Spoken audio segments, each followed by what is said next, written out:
And this is Maul, Howdy.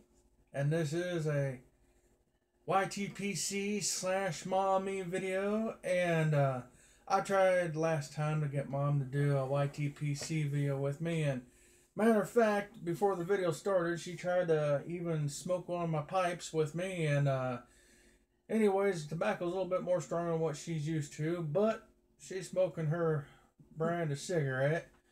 And I'm going to be smoking. Yeah, you didn't give me an ashtray. Well, you know what? Not everything can be perfect. I'm a pipe smoker anymore. I don't smoke cigarettes. And me, I'm going to be smoking some of this wonderful stuff right here. Savinelli 1876 Leonardo. I love the stuff. And every time I smoke it, I think of my friend Mark from Bremen, Germany. Out of one of the greatest pipes in the world, also given to me by Mark.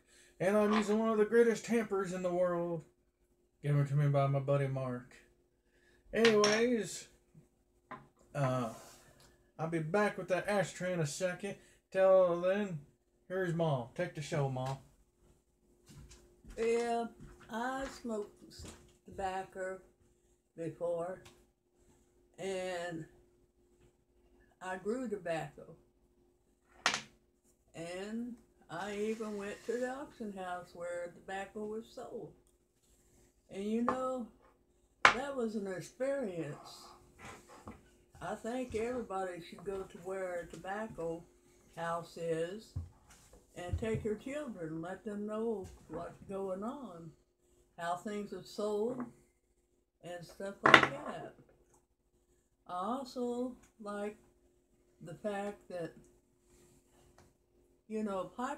pipe smoking, all depending on the style of tobacco you get.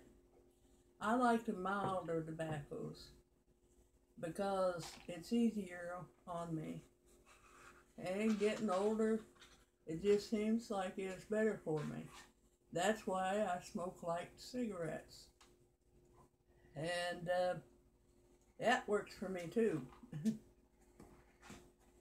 But, you know, I've been smoking for many years. And I do smoke tobacco every now and then when there's a filter in it, in the pipe.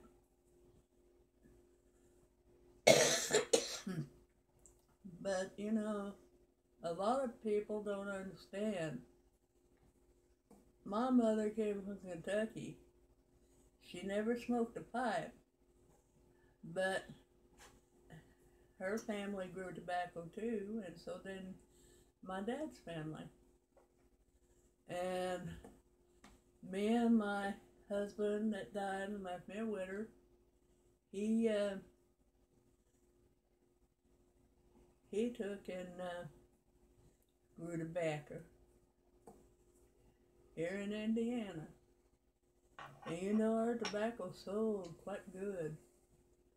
We got top price for everything we took in. And it was pretty good. And we took it down to New Albany and sold it here in Indiana. Well, it's in Kentucky, close into Kentucky. But all my family come from Kentucky, but they all started out from overseas, and then they went to Virginia and to the Carolinas. That's where we got attached up with Indians. And then they went to Alabama, and then to Kentucky, and then Indiana. So we've just got people all over the world, and our large families always had larger families. My grandma had 6 kids, No, my grandma had 7 kids, and my dad had 7 kids. Me being one of them. And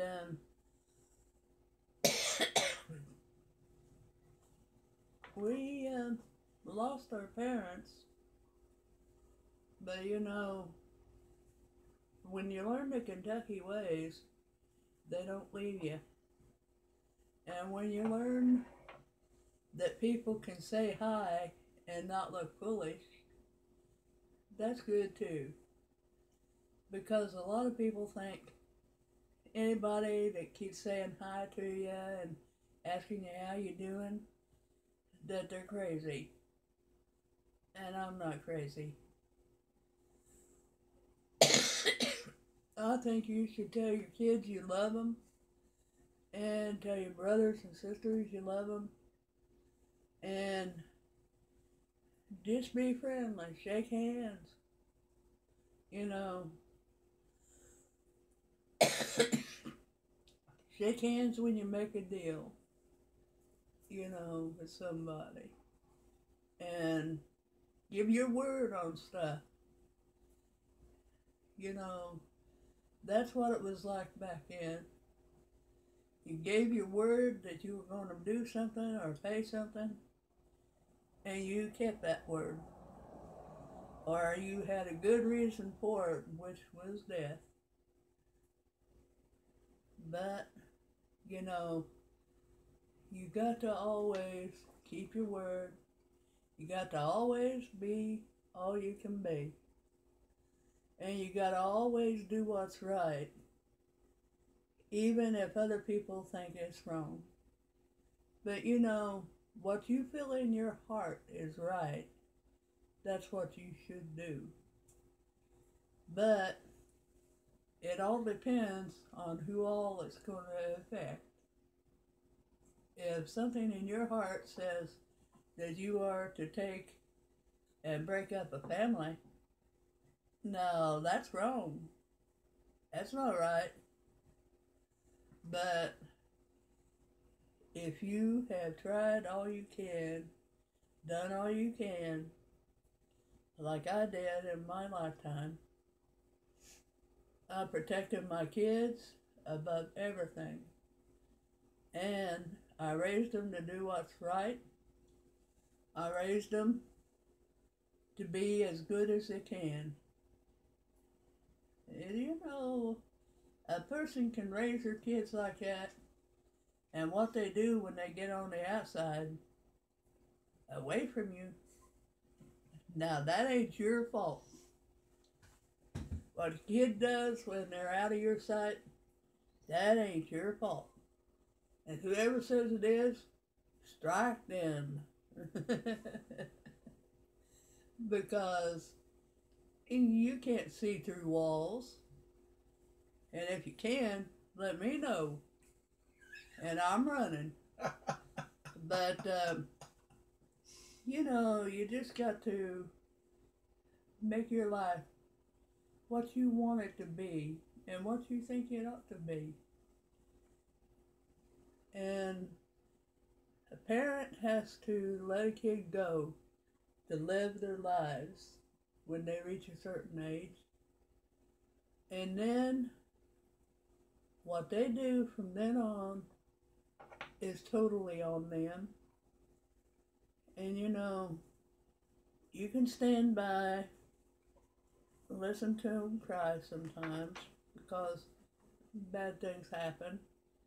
But if you make a mistake on your own, you know, and try to work around it, and if you can't work around it, well then it's time to leave it and go on to a different thing.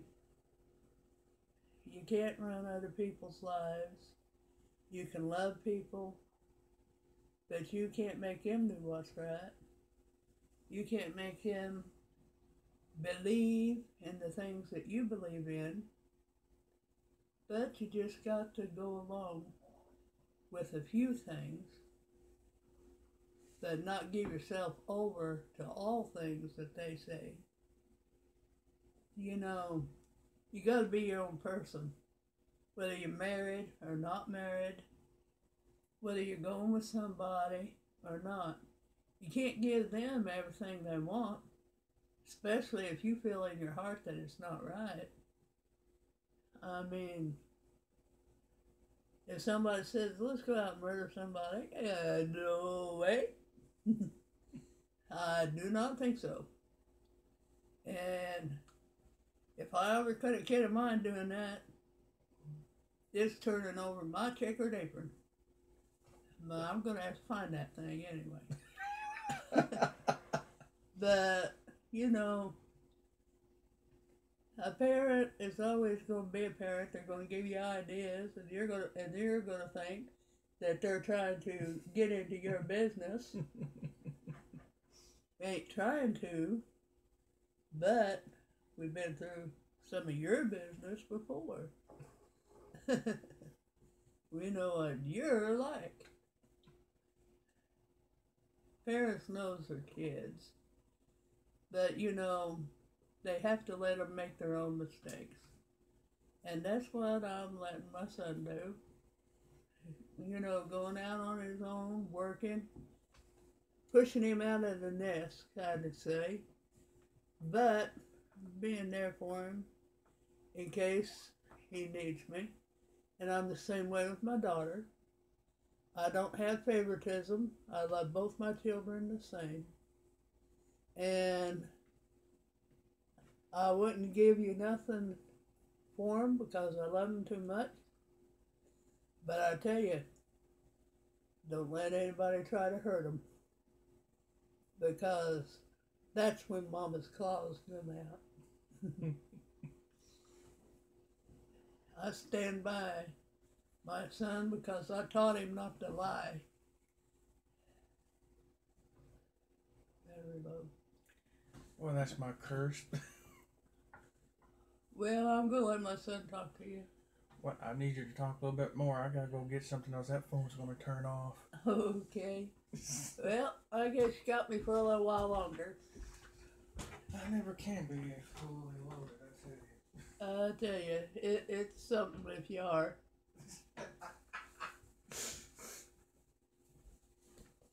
I got a little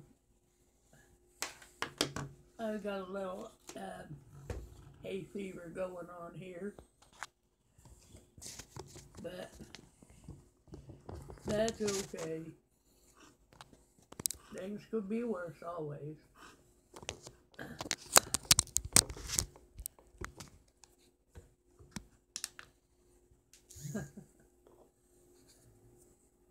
We're charging. We're charging. Okay. I'm gonna adjust this camera view here a little bit.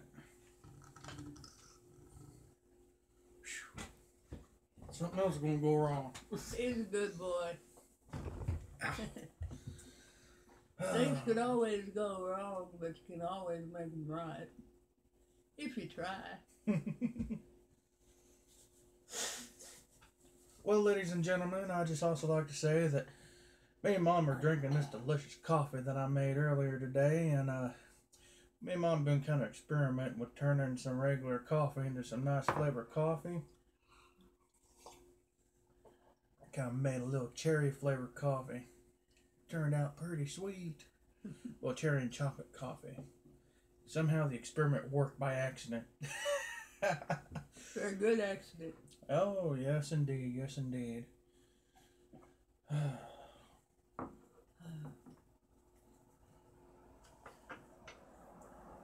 Anyways, folks,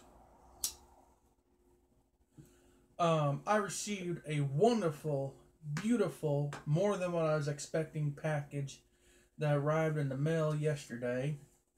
And Mom, she's so excited about getting packages, even if they're not for her. She's like, "Can I open your package?" And I wanted to wait to do it on camera, but you know, I know how Mom is when it comes to packages and getting packages in the mail, and so I won't let her open it and everything. And I told her, I said, "Well, you know what? I want you to do a pipe video with me." And I said, "You won't feel like doing a Yabo with me." Well, she agreed. And so, because I know how she is about packaging, you see me open a few Yabos. I told her that I was going to let her pull stuff out of the package and also read the bro note that I received. And knowing that, she has better reading skills than me, anyways. So, Mom, what's our bro note say? Robert, as as promised, here is the McBaron Burley London mixture. The tin is from 1996, so it has some pretty good age on it. I also threw in a few other Burley blends I thought you would enjoy. Here's my hoping everything goes good with your move. Keep on piping, corncob piper. Corey. That's the bro note. They got good names for things, you know. And also, too, just to let you know, Mr. Corey, Corncob Piper, I even let Mom see one of your videos so she knowed who we was talking about. And what do you think about his video? I think it's good, but I like this pipe. This is cool. What do you like about it? What features do you like? And also, on the bottom, if you're able to, read what type of pipe it is.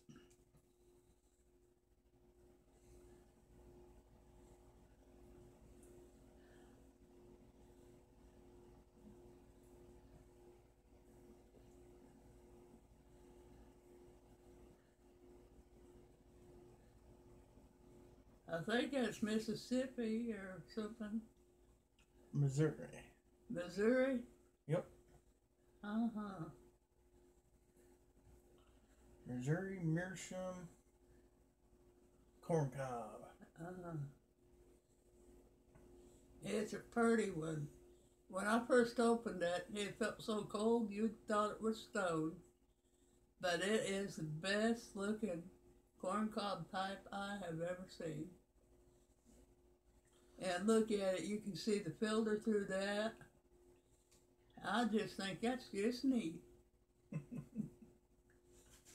Here, you put that back on there. All right. And he's got several tobaccos in here. And this guy sent him some velvet pipe tobacco. And it is pretty good. At least my grandpa thought so when he was smoking pipe.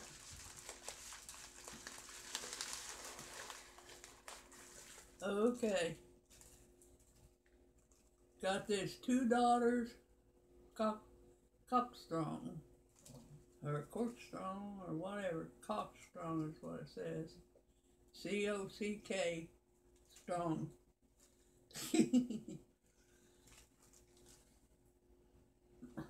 It smells good.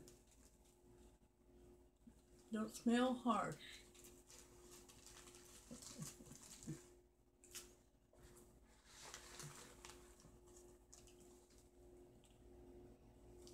Oh, that smells even better.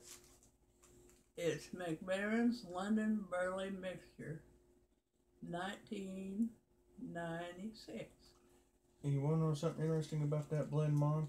What is it? That is the blend originally that he was going to send me that they don't make no more. Uh-huh. Okay. This is Lane Burley Light without a bite. Maybe that's what I need when I do the pipe at tobacco. And then there's this Cornell 3 DIEHL. I don't know how to pronounce that. And I don't, Senegolf.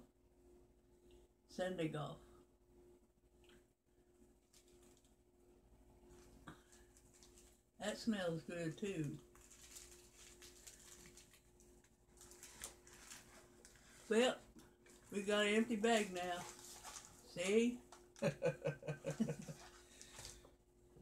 ain't got no more poking I can do. Now, you said one of them smelled like chocolate to you last night when you opened it up. Which one was it you said that smelled like had a chocolate scent? 2 daughters. Oops.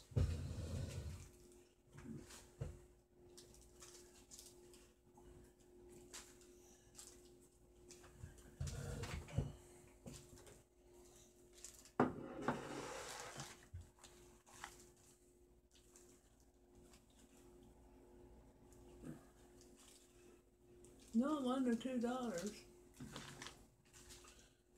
Well, you have to open up the bag, Mom. That might help you out a hair bit. Well, I can smell it without opening up the bag, sir. Smell that. Smells got to deep strong.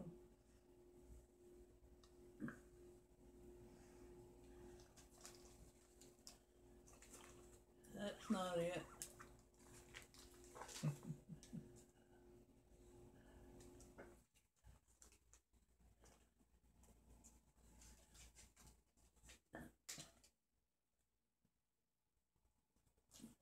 Now this smells like another thing that I smoke. You know, like that Amarilla coffee? This smells like that. You wouldn't when you drink Amarilla coffee.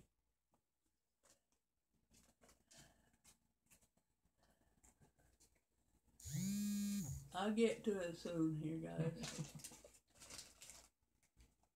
Here it is. It's Lane Burley Light without a bite. It smells like chocolate to me.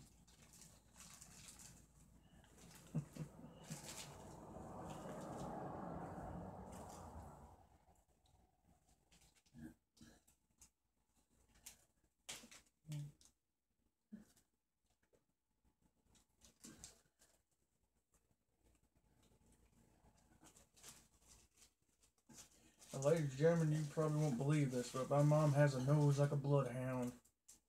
For real. She can smell spoiled milk a mile away. Yeah, I know to stay away from it too.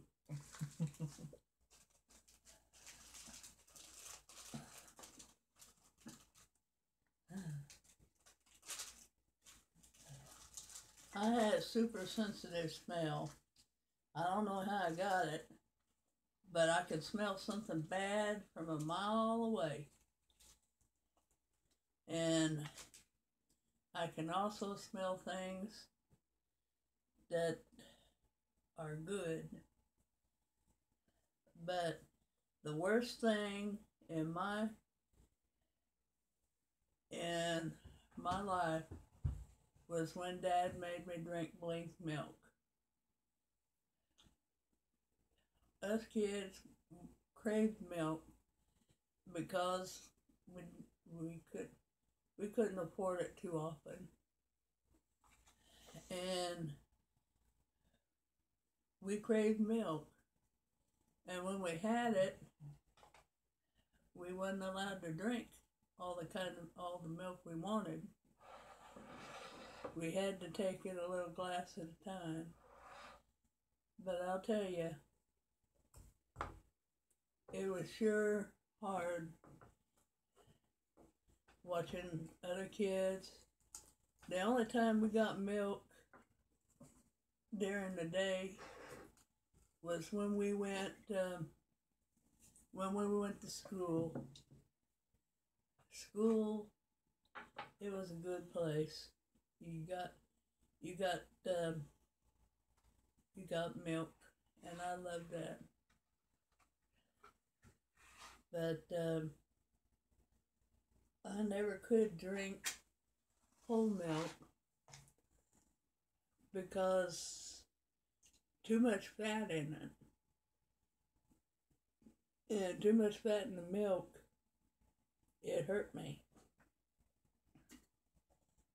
So I usually, whenever we milked the cows, I had to have all the milk skimmed off of all the cream skimmed off the milk. And if it wasn't, I'd throw up all the time. And then I'd get a whipping. But my dad wasn't mean until he get to drinking. And I knew to stay out of his way. So most of the time you catch me down in the backfield because I sure didn't want to be around when Dad was drinking. Because if he got mad, I was the one who picked on him.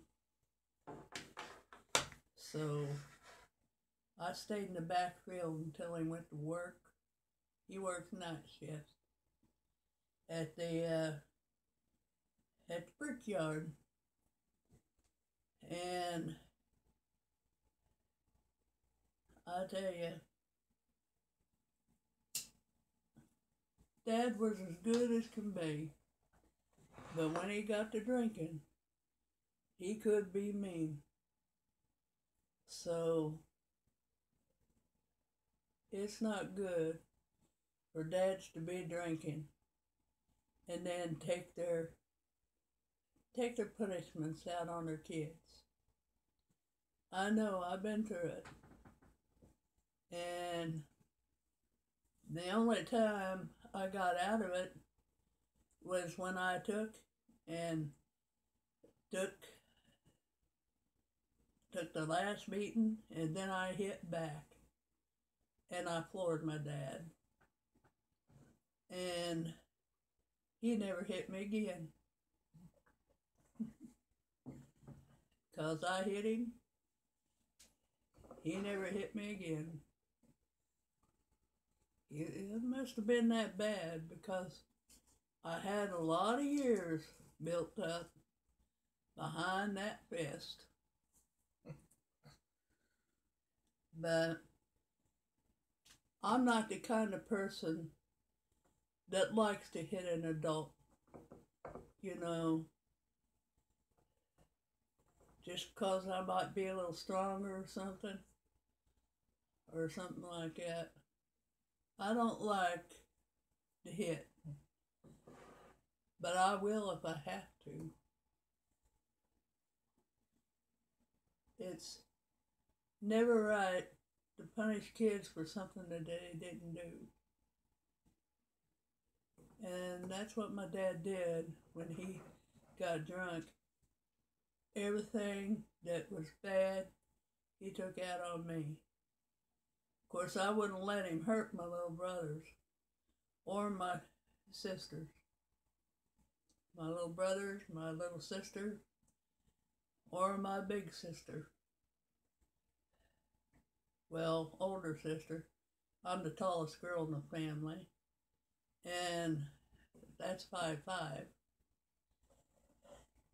And my older sister, she's only 4'11". But I'm the tallest girl in the family. And my brothers, they're all younger than me. But me and my brother Donald are only 11 months apart. So there for a few days. His birthday's in March and mine's in April. And there for a few days, me and him are the same age each year. And I just turned 66 in April 10th. And that's when our age split. Because I'm a year older than him. Well, at that time, that's when I turned a year older than he is. Well, ladies and gentlemen, you've always heard people talking about, with pipe stories and everything, talking about their grandparents, and I learned something interesting today, as which also was part of the inspiration, other than the package. the Yabo we received from Corncob Piper, as which thank you very much, buddy, for sending me that tobacco and a little bit more than just the tobacco and and the pipe. I really appreciate that. I really do. I appreciate anything anybody gives me and thank you and everything. And like I said in the last video, I wanted to do a giveaway, but I have to put that to a stop because I lost in the move somewhere what I was wanting to use for a giveaway. I'm hoping maybe I put it elsewhere and packed it in something and forgot that I put it there. Even though I'm hoping that I didn't lose it at all, because if I did, it's probably stuck somewhere down in old Kentucky. But with that being said, I learned something today because I've always known. I knew that the on the folk side of the family, I knew that grandfather smoked a pipe. But my mom shared with me today an interesting story that was on a grandfather on the Wigginton side of my family. And Mom, if you wouldn't mind sharing those few pipe stories with the good folks of the YTPC. Well, I had a grandpa, and he was, he was my best buddy. And he never believed in kids smoking pipes. But when he saw me smoking a cigar one day, because Daddy got me to smoking cigars when I was 4 years old. And there was other things too. He got me smoking cigars when I was 4 years old. And he also got me drinking. Because he thought it was funny, him and my uncles. But it wasn't so funny when they had to put up with a little drunk the next morning. Thank goodness I was too young to go to school at that time. But, you should never do that to your kids. See how they act from drinking, or, don't put any of that kind of stuff in their mouth when they're little. Like putting whiskey on their gums and stuff like that to stop them from hurting when they're teething. Don't do that. But people don't listen when you give them sound advice, because you're going to ruin your kids. Heck, I was a alcoholic before I was 10 years old. And whenever Dad would buy beer, I would sneak out a can or two. But at that age, that was the equivalent of a lot of alcohol. But my dad, before he died, he was the best dad I ever wanted. He finally said he loved me instead of hated me. And he loved me because I wouldn't give up on him.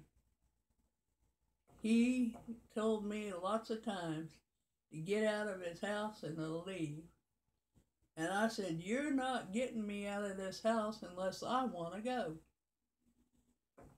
And I said, "If I come here to clean it up," I said, "you're not going to stop me."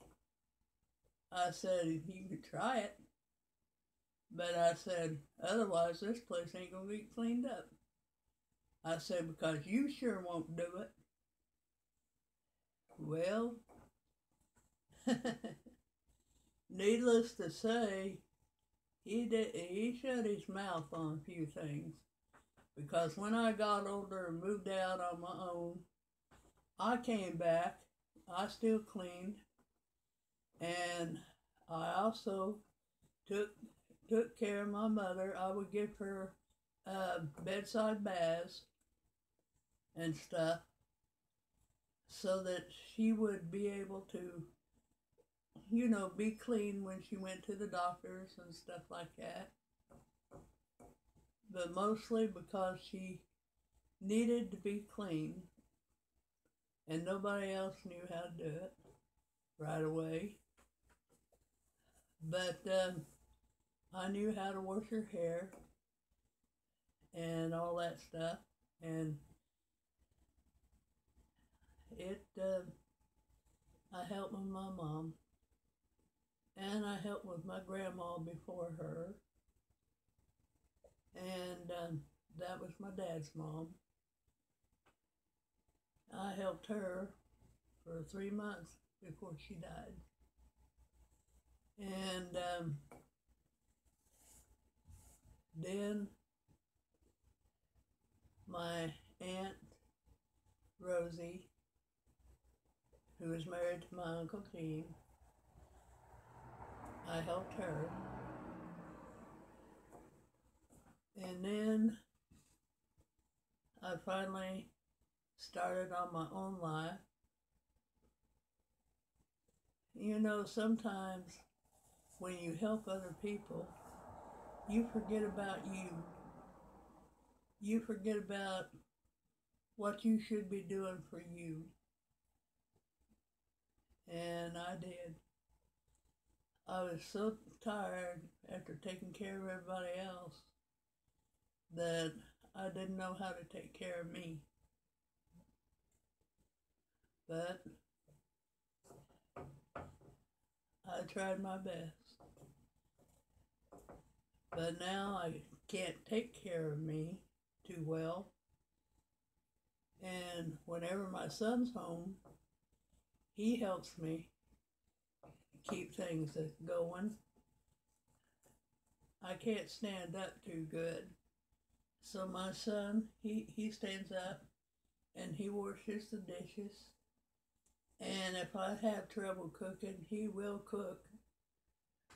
And he had asked me if he fixed it right. And I'll explain to him what was right and what wasn't. You know, he's good enough to fix me something when I'm hungry.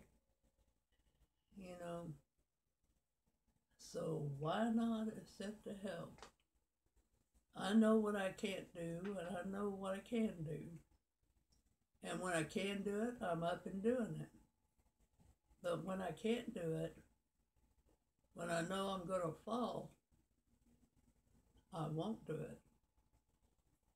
And that gets me into a lot of trouble. When you live in an apartment, you've got to keep them clean.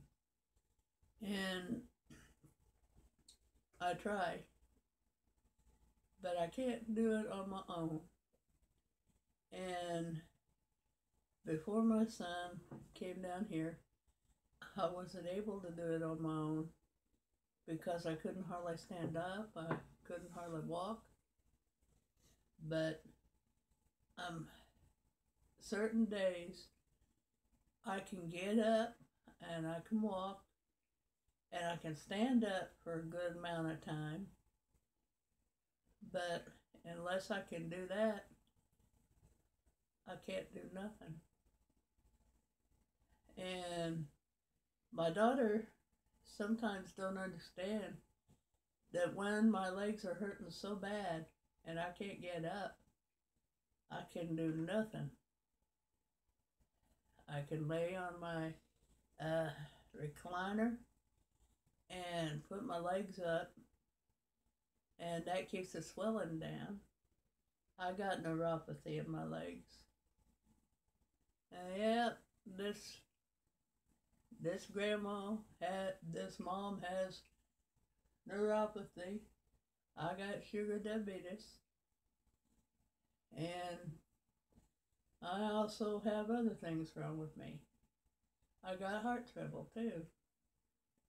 But you know, some of that comes along with age. And you don't have to overeat because you're old enough. You know, you're old. You don't have to eat a lot. to feel full. You just have to balance your food. You know, get the right proportions, and then you're going to be okay. Now, proportion control is what I try to talk to my son about.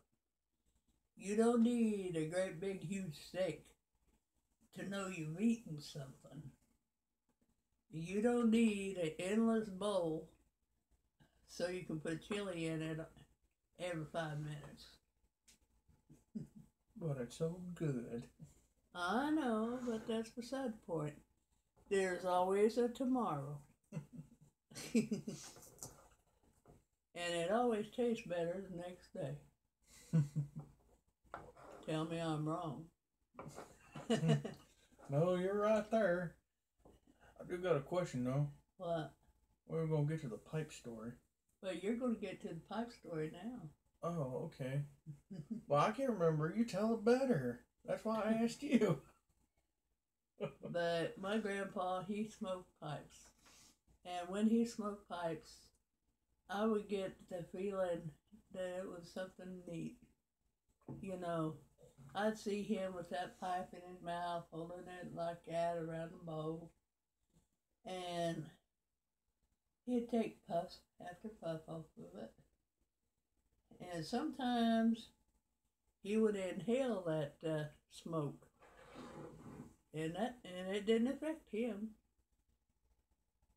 But if I do the inhaling of that smoke, that affects me.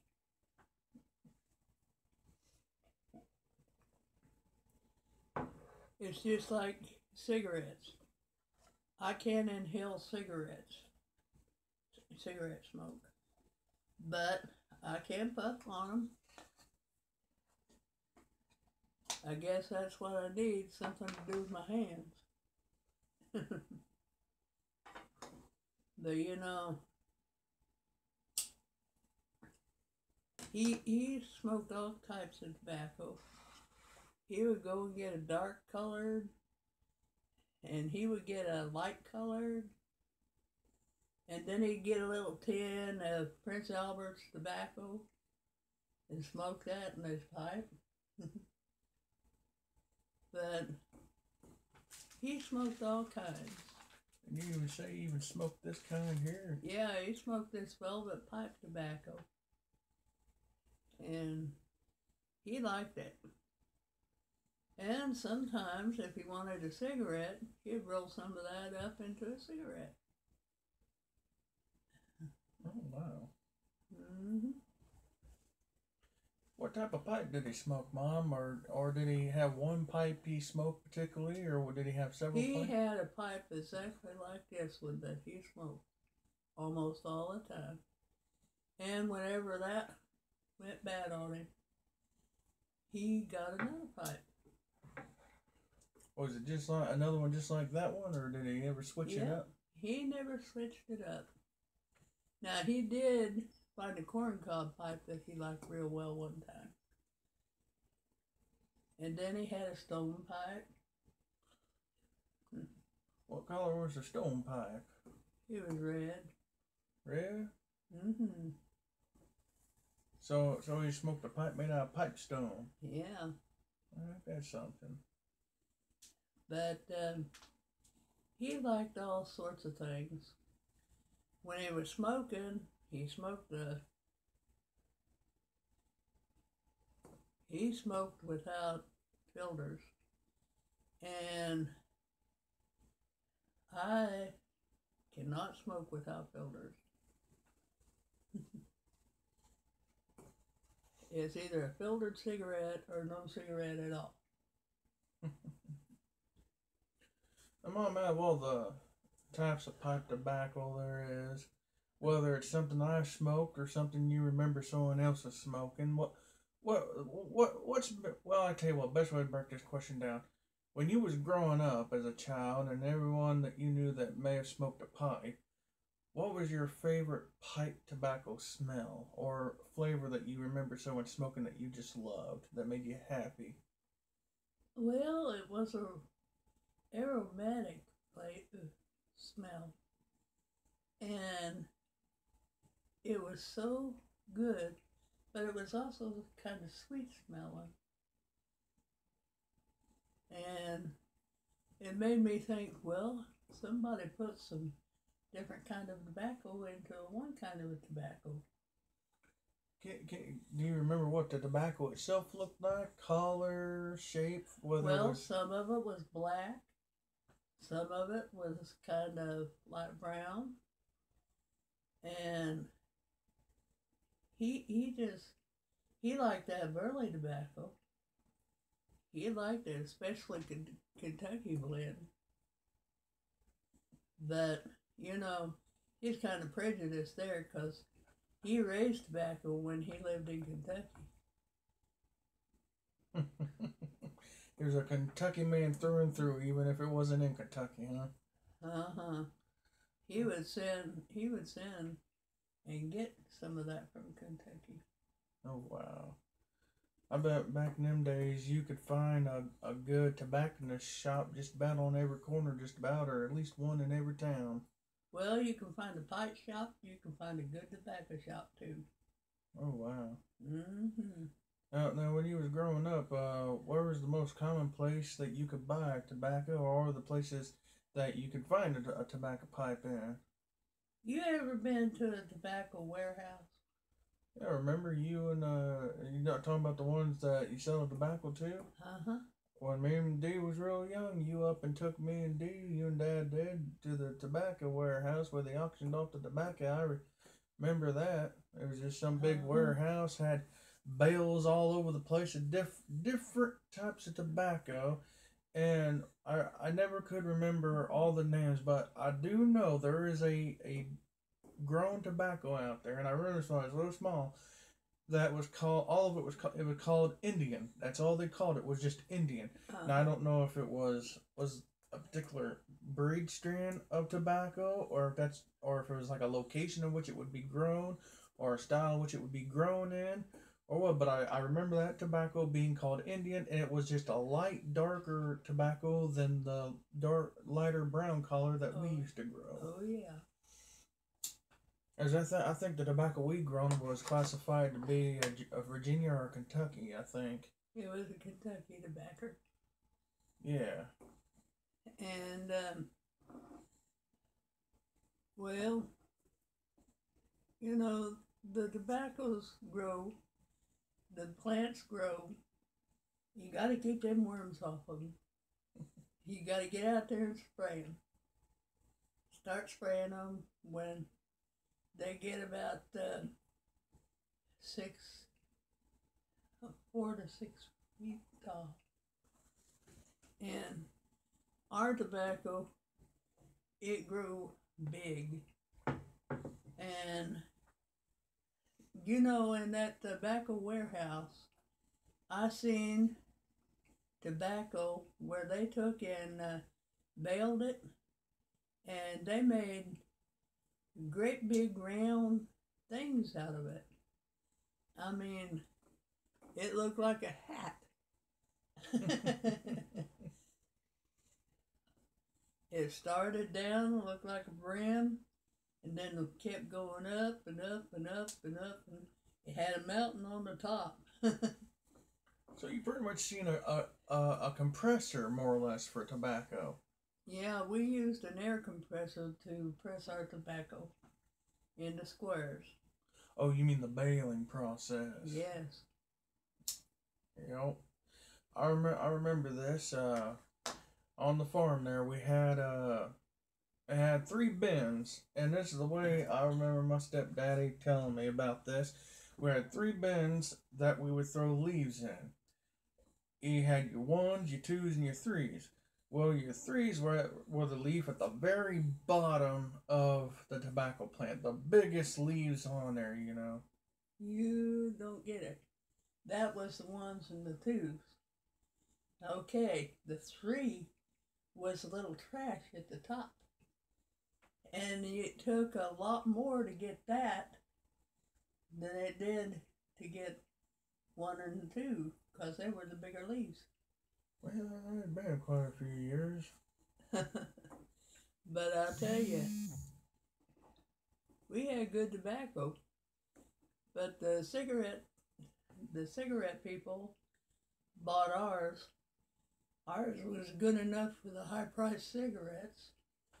So we were able to take and get that tobacco sold at top price. And let me tell you, that helped us with the farm animals and with buying food and stuff like that, and buying clothing and stuff like that for y'all to go to school. I remember when Mark sent me that bag of oh, I can't remember now. I got the bag sitting back there on the shelf, but of straight leaf rolling cigar rolling tobacco, and I opened up that tobacco and smelt it. It took me right back to the farm where we would have tobacco hanging in the barns, and I was describing about how we had slats in the barn, to allow a little airflow for it to dry out when it was hanging, and I was just telling them how it reminded me of the smell that you got when you would first walk into that barn after it all start turning brown, and going from green to brown, and the smell, of like that fresh, earthy, hay like smell with a little bit of sweetness in it, and it took me back to that. I know one thing too, when you're stripping tobacco, if you ain't, I never could stand wearing gloves whenever I would help strip that tobacco, and I know that your hands will get so sticky from the natural juices in that tobacco and the natural tar that's in that tobacco that you could almost probably be like Spider-Man and climb the wall without no trouble, just with that stickiness get on your hands. I used to always thought that was kind of funny and neat at the same time, but after a while it kind of itch your hands too. I remember that. But also too, if you was wearing gloves, by the time you done about 2 or 3 hours worth of tobacco stripping, them gloves were so sticky and so matted down with the tar that you had a pair of gloves that would at least be waterproof for about 2 years. Yeah. But now since I've been smoking pipe and you've smelt some of the various tobaccos that I have smoked, what's one tin of tobacco or one bulk tobacco you smelt me smoking that you thought you brought a happy moment to your mind or that you really liked? It was a real aromatic tobacco that you had, and every now and then I get a whiff of it whenever you'd be smoking any more. Was it in the bag or in a tin? It was in a tin. Did it smell like cherry or? It smelled like, no, it smelled more like peach. Well, to me. I only got well, I got my bourbon tobacco, there's black Cavendish that's in a tin. I got this Leonardo that's in the tin. It could possibly be the Leonardo too. Oh no, let's find out.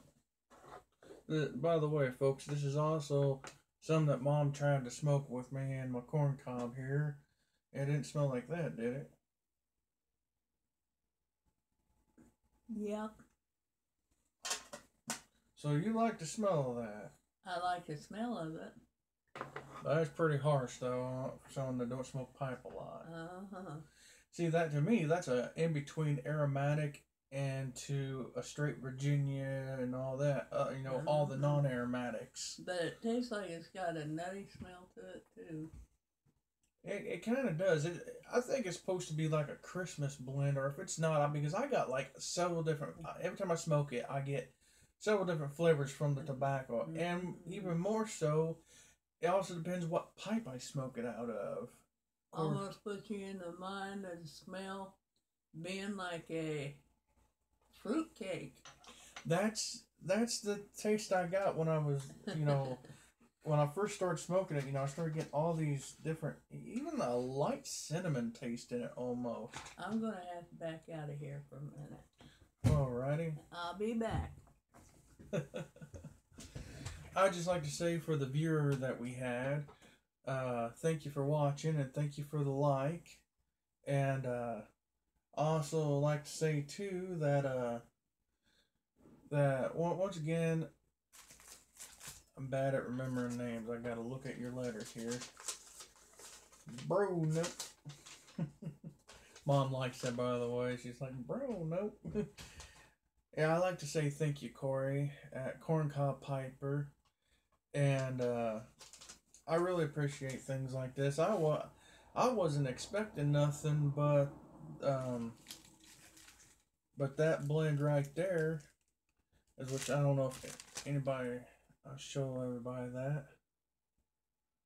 Don't know if it's able to be read that well, but and if you look in the flake there, it's like a mixture of it's almost like a converted ribbon because there's a few little ribbon parts in there, but it's also flaky too. And I tell you what, I don't know if you was wondering whether or not Corncob Piper about the moisture or anything, but this still feels even in the bag like it was just freshly bought today, you know, and like it was still freshly out of the tin. And if I can ever get around to a Dollar Tree, as which for the poor folk that can't afford a whole lot of canning jars, I just like to say that the Dollar Tree sells some jars too. I don't know if all Dollar Trees are the same everywhere, or if it's kind of like Walmart's. You know, you got a little bit of everything, different stuff at each and every little location and state and all that stuff. But I know in the Dollar Trees around here, you can buy little mason jars, or well, they're not mason jars; they're actually like an off-brand mason jar. And I have one tobacco, well, tidbits of what's left over tobacco, the shake in the tins that I tinned up because there's a experiment I'm wanting to try with two different tobaccos that I really like, and one time I just kind of mixed a little bit of it up in a on the side and let it dry and put them in my pipe, and I'm like, well, this has such a great unique taste and flavor to it that I figured, well, I want to see what they'd be like when they age. Well, I'm wanting to get me.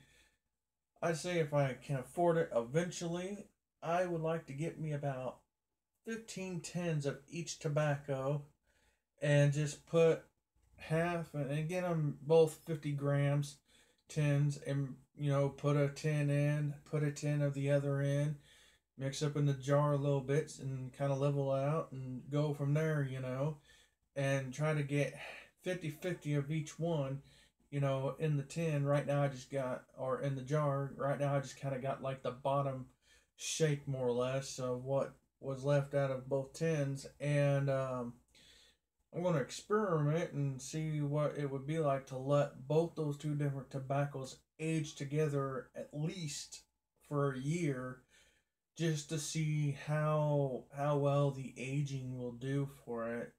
Because they both are aromatics. Well, one's an in-between aromatic, and the other one is a full-fledged aromatic that I really like.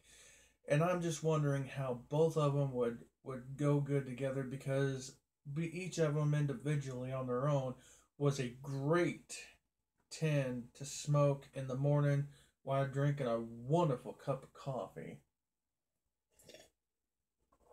I greatly enjoyed it. I really did. Excuse me real quick while I relight.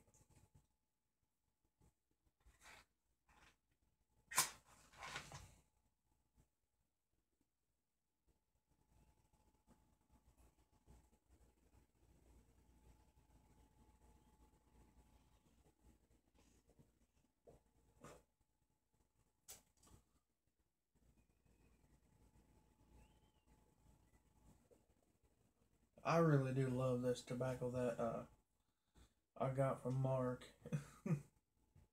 I love this pipe. I think if I truly knew the actual shape of it, I think I'd like to have about 2 or 3 more of this.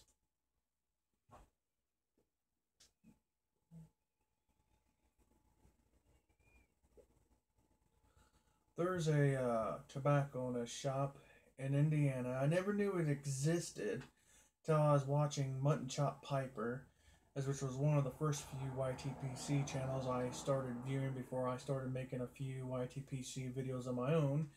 And he had featured in Indiana two tobacconist shops in Indiana. One was in Indianapolis, and I can't remember the location, but I like to check that out too sometime.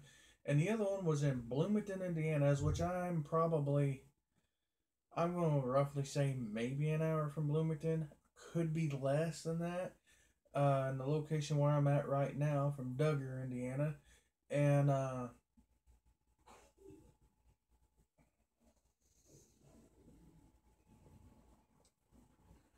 think that Piper's just about done, I think. But anyways, it's called the Briar and the Burley, and I want to go in there and just look around. And also, it was also through that video of mutton chops that I discovered there was a brand of pipe called Dracula, and I am so taken up with old school horror films, and just to know that there is a pipe out there called Dracula is totally awesome to me. It's far out thing, and I want to own at least one. I would love to own all that's in that name category, but they're also pretty expensive. And if I remember right, I think they are made by Peterson. I think, but I think that's so cool. And then I also found out that there was also a pipe called the Koloff, and I've also been a fan of Boris Koloff and everything.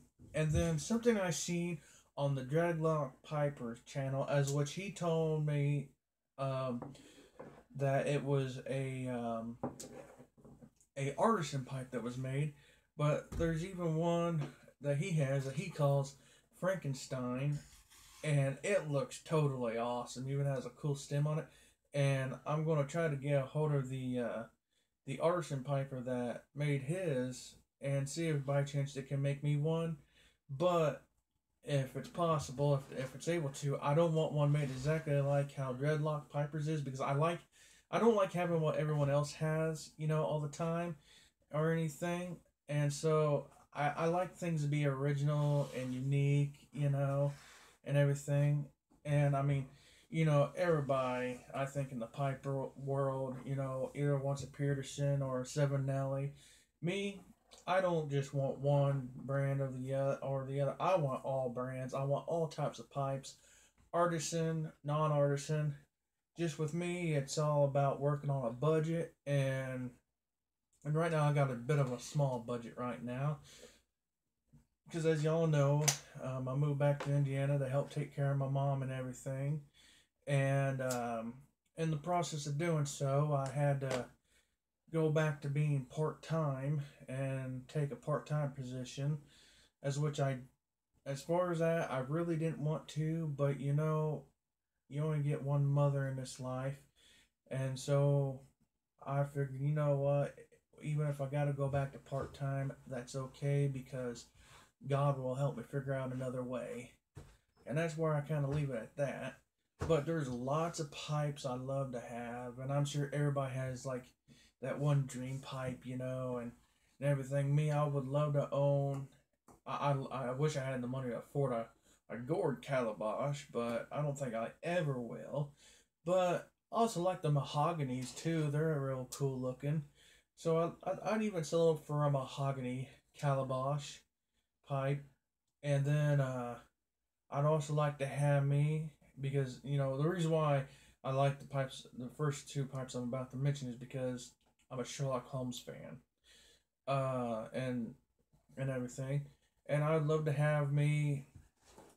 Uh, Now I can't remember if the original pipe Sherlock Holmes had, what type of brand of church warden it was that they originally had him smoking, but we're gonna have to do a little bit of research in that. But I like to get a church warden style, like what Sherlock Holmes smoked in the originally, and then also I love to have the traditional Sherlock Holmes bent, as if Peterson has a whole line of Sherlock Holmes pipes that I think is just totally awesome.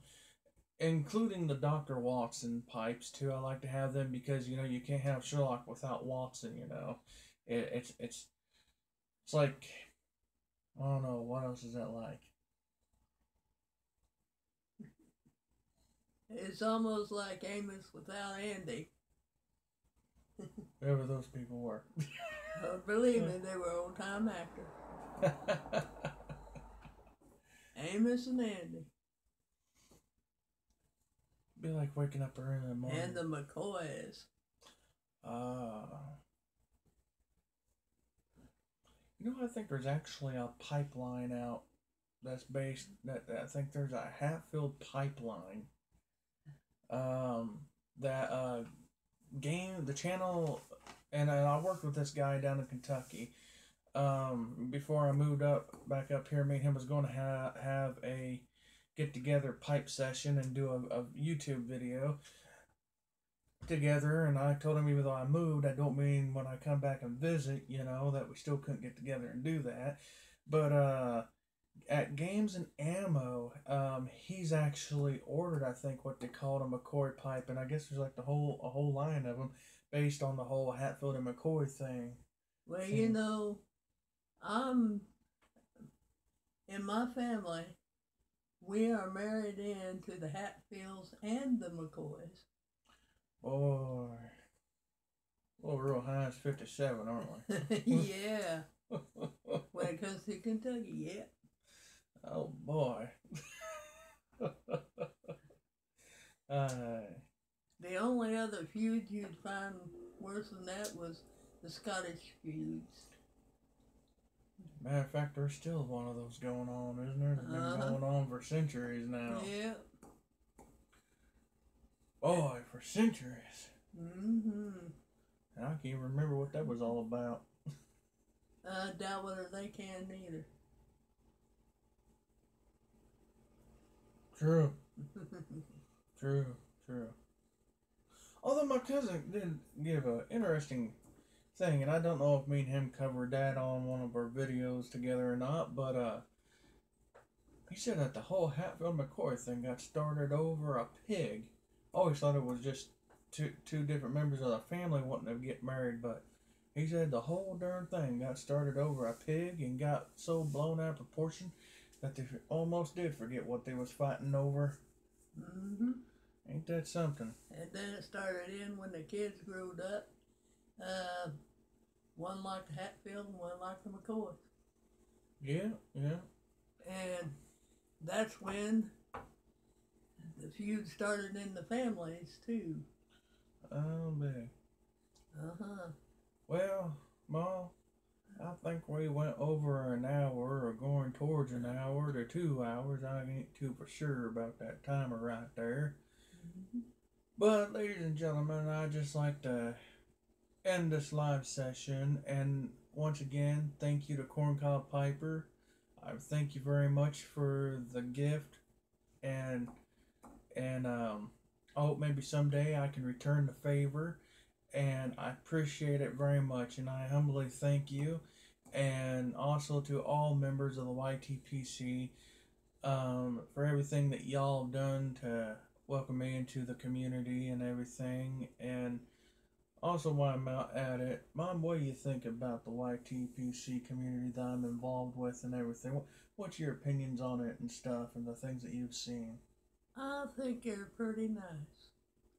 And I think some of the people that smoke pipes act very distinguished. And that is pretty good. So, keep piping. Well, ladies and gentlemen, as always, thank you. Thank you for hitting like, share, and subscribe. Thank you to all the fans.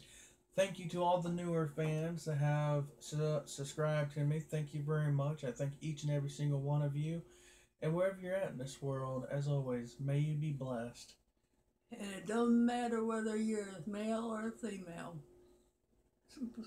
Pipe smoking is just a good thing. Because you don't inhale that smoke. And you have filters. And that's good. Yep. you like to say anything else before we close out this session, Mom? You know, we started doing sessions together on Mom&Me.